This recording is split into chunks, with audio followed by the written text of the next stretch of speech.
The marble conference table felt cold under my brown knuckles as 30 suits watched me drag my own mama out. She was screaming, mascara running down her mahogany face, calling me ungrateful while I displayed $423,000 in fake invoices, everyone signed by her good man Caleb, the one who'd been robbing my granddaddy blind while I slept in my hoop tie with $189 to my name. "You killing the family, Imani," she sobbed. "Nah mama, I was saving what y'all been bleeding dry." The fluorescent lights in Hale Tower's 30th floor boardroom made everything look surgical, cold as the truth I just laid bare across that polished wood. My cousin Belle sat frozen 3 seats down, her lace front perfect, her face cracking like cheap porcelain as she watched her VIP parking pass, her Paris vacation, her whole fabricated artist lifestyle disintegrate into spreadsheet cells projected on that massive screen. Arthur Hale, my grandfather, the man I wasn't supposed to know existed, stood silent in the corner with his arms crossed, watching me work. Security was at the door waiting for my signal, but Mama kept wailing, kept calling me jealous, kept saying I never understood what it meant to support family. Child, please. I understood perfectly now. But to understand how I ended up standing in that boardroom with my mama's mascara staining the carpet and Belle looking at me like I'd murdered her dreams, we have to go back 41 days. Back to the night it was raining so hard in Atlanta that the storm drains on Peachtree Street were overflowing. Back when I still thought family meant something other than a transaction. I'd just been fired from North Star Metrics corporate restructuring they called it, which is just HR language for your key card is dead and Greg from security is gonna watch you pack your life into a cardboard box. I was parked in the lot of a 24-hour Kroger off Piedmont, my 14 Civic smelling like stale coffee and fear, staring at my bank app like it would magically grow zeros. Checking account. $189.14.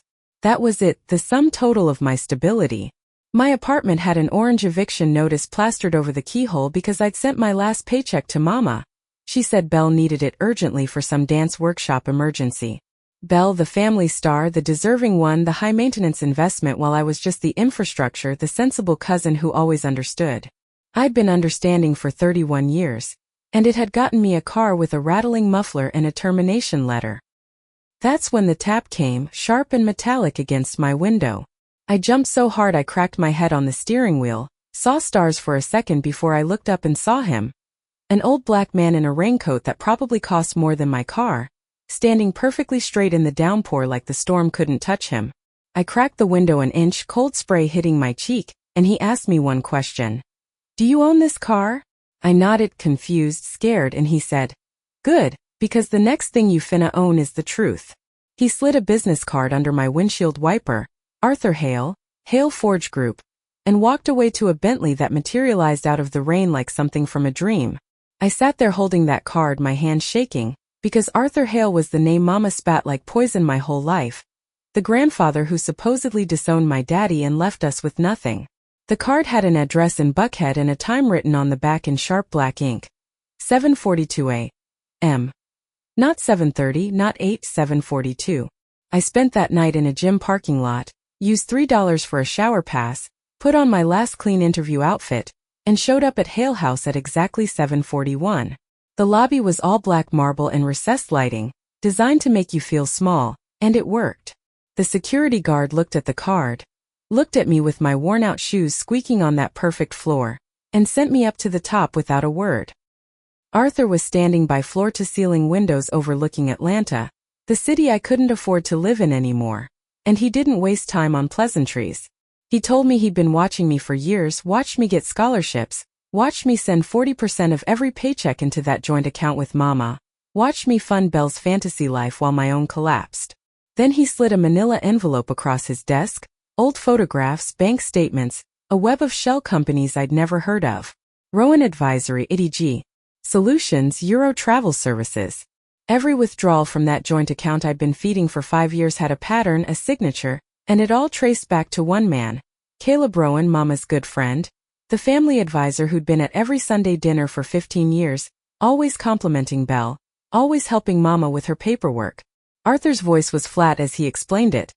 Caleb had been using Mama's status as his dead son's widow to infiltrate the Hale business portfolio, planting fake vendors, skimming 5 to 8% from properties across Atlanta, converting family privileges into cold cash. And Belle's VIP parking pass at Granite Yards, Arthur's warehouse lot? That wasn't generosity, it was a signal proof that Caleb had access. Arthur gave me a test.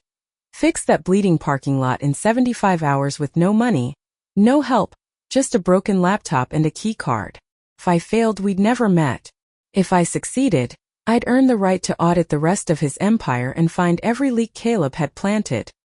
I spent 3 days living in my car at Granite Yards, tracking every vehicle, every payment, every gap in the system. The lot was hemorrhaging money, attendants pocketing cash, the automated scanner offline, and Belle's name embedded in the access control system with unlimited free entry. I plugged in the router they deliberately unplugged, created a QR payment system using the lot's own petty cash to print signs, and suspended the night shift attendant who'd been skimming for months. That's when the threats started. An anonymous email with a photo of my license plate, for words, "Don't touch our money." Then the scratch, a deep white gash running the length of my driver's side door. The only thing I owned marked like a target. I should have been terrified, but rage is a hell of a fuel. I kept digging, kept auditing, and when I revoked Belle's VIP access, the whole network started unraveling. I found 5 more properties with the same pattern: Gray Line Cold Storage, Brooks Logistics, all bleeding the same 5 to 8%, all connected to Caleb's shell companies. I sent Arthur my 75-hour report with video evidence, ledger comparisons, and a 62% revenue increase. He called me back to Hale House and showed me the full scope, $423,000 siphoned over 18 years, every fake invoice signed by Caleb, every withdrawal justified as advisory fees or artistic development grants. But here's what broke me, what made my hands shake as I stared at those spreadsheets in Arthur's office. My own deposits were in there. Every paycheck I'd transferred to help Mama keep the lights on. Every sacrifice I'd made believing I was supporting family. Caleb had converted it into Belle's European vacation, her master classes, her Instagram perfect life. Mama had known, or at least she'd perfected the art of not asking questions as long as Belle was happy. Arthur gave me 33 days to document everything, to build an airtight case, and he gave me a title, Special Projects Supervisor. I moved through those properties like a ghost, auditing, documenting, photographing every fake signature, every ghost vendor, every manipulated ledger. And on day 32, I pulled up to Mama's house in East Atlanta, the house I'd helped pay for, and saw Caleb's Mercedes in the driveway. I sat in my scratched-up Civic and watched him leave with a leather briefcase, watched Mama kiss his cheek at the door, watched Belle wave from the window, and I knew they thought I was still just the sensible one, the utility, the cousin who always understood. My spirit didn't take to him from the beginning, but I'd ignored it. Not anymore. I drove straight back to Hale House and told Arthur I was ready. It was time to close the loop. The marble conference table felt cold under my brown knuckles as 30 suits watched me drag my own mama out, and this time I knew exactly what I was doing. I wasn't just presenting evidence, I was dismantling a kingdom built on my back. Every slide I clicked through was another nail. The joint account withdrawals matched to Belle's Paris ticket, the fake vendor contracts traced to Caleb's LLC, the parking lot surveillance showing his crew vandalizing my car. But here's the move they didn't see coming, the signature twist I'd been holding back. I'd spent the last 11 days working with Arthur's forensic accountant to trace every dollar Caleb had stolen. And we hadn't just found theft, we'd found tax evasion. Caleb had been reporting the stolen funds as legitimate consulting income, which meant the IRS was very interested in having a conversation. I pulled up the final slide. A federal warrant for wire fraud, racketeering, and tax evasion, served that morning. Caleb was already in custody downtown. Mama's wailing stopped mid-sob when she saw his mugshot on the screen. Belle's face went gray. Arthur stepped forward from the corner and addressed the board. Effective immediately, Imani Cruz is named Executive Vice President of Asset Integrity, reporting directly to me. The room erupted, but I didn't hear it. I just watched Mama's face as she realized I wasn't the sensible one anymore. I was the one holding the keys. 3 months later, I'm standing in my new office on the 30th floor of Hale Tower, looking down at the city that tried to break me. Caleb's facing 8 to 12 years federal time. Mama lost her widow privileges, moved into Belle's cramped studio apartment in the West End where the deserving daughter now works retail to pay rent. They stopped calling after I blocked them the 37th time. My Civic's still scratched. I could afford to fix it now, but I don't. Every morning I walk past it in the executive garage, and I remember what ownership really costs. Arthur and I have Sunday dinners now, just us, at his house in Buckhead, where we talk about balance sheets and legacy and what it means to build something instead of bleeding it dry. He asked me last week if I forgave Mama, if I thought I'd ever let her back in. I told him the truth. Forgiveness is a luxury I can't afford yet, but maybe one day when I'm sure she understands the difference between supporting family and enabling thieves. For now, I've got 5 properties running clean, a team of auditors who report to me, and a last name that finally means something other than obligation. The scratch on my car stays. It's the silver line that reminds me where I came from, and exactly how much I'm willing to protect what's mine.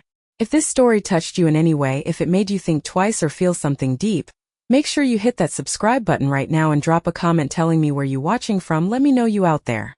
Your comment might be exactly what someone else scrolling needs to see today, might remind them they're not alone in whatever they're going through. Because that's what we do, we share our stories so somebody else can survive theirs, so the next person knows they can make it through too. So keep your circle tight, trust your instincts, and remember that every choice you make matters more than you think. You feel me?